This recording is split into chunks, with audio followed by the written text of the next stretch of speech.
मेरा नाम अब्दुल रशीद है। मैं वस्ती मोहम्मद मुराद चांगदा रहायशी हाँ।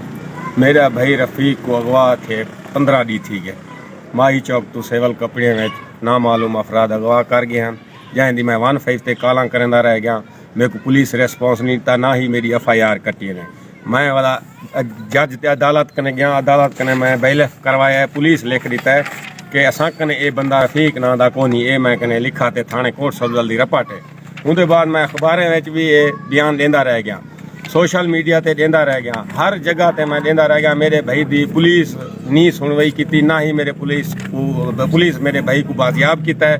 वाल हूँ तो बाद मेरे को कल मालूमात है कि पुलिस मेरे भाई को जाहिर किया है, रिमांड गिना नहीं है थाने कोट सब्जल दी ते हुंदा मकान पुलिस गोली मरेंदी पी। मेरे भाई ने मेरे को दसिया है कि मेरे को गोली मारण गया, लेकिन हूँ तो बाद मेरे को ज़बरदस्ती मेरा मकान अपने ना कराने। गुलाम नबी उर्फ काकू दवाले दा रहायशी लियाकत दा पुत्र है।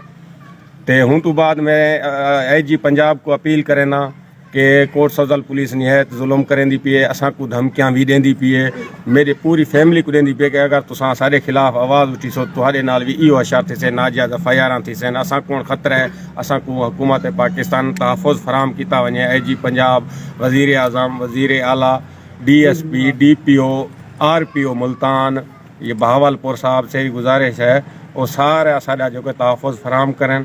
मेरे भाई नाल जितना भी जुल्म थे, नाजायज़ FIR कूड़ी की ने, वो भी ख़त्म थी वने। मेरे भाई दे मकान जो ना ते पुलिस कराया गया टूट दे ना ते, वो भी वापस किया वने। लिहाजा इंसाफ दिता वने। मैं इंसाफ मंगदा पाँ, असा को एक तहफ़ुज़ भी दिता वने ताकि टूटन दे ज़रिए मेरे को भी धमकियां पुलिस देंदी पी है। शुक्रिया, मेहरबानी।